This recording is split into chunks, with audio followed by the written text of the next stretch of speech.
Сәлем достар. Бүгін мен оқушының өміріне ұстаздың көзқарасымен қарайтын боламын. Ендеше менімен бірге болыңыздар.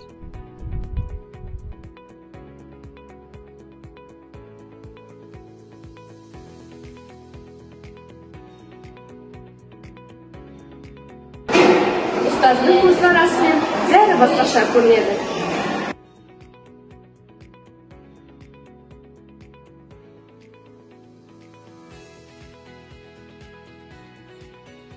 Балалар, ұшталамыз!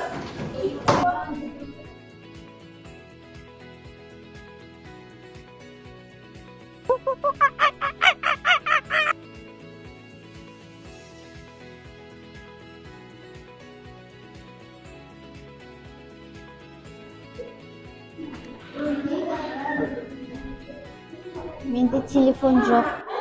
Телефоны жоқ деген жалған. Ол менің көзіме емес, жүрегіме көрініп тұр. Ай көкем, үй жұмысы қайда? Үй жұмысын жасадым, бірақ мысығым жеп қойды. Ит емес пе еді? Итім демалыста осы жолы мысық. Мен бұл сериалды қайдан көрдім екен?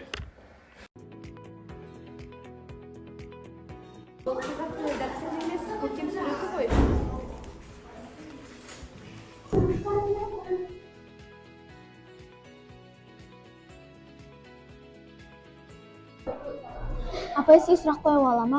Иә, әрине. Апай, сізде TikTok бар ма? Әрине бар, 300 мың подписчик.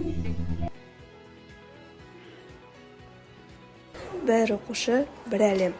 Күлесің, ашуланасың, бірақ бәрі бірде жақсы көресің. Себебі ұстаздың көзімен қарасаң, бәрі ерекше.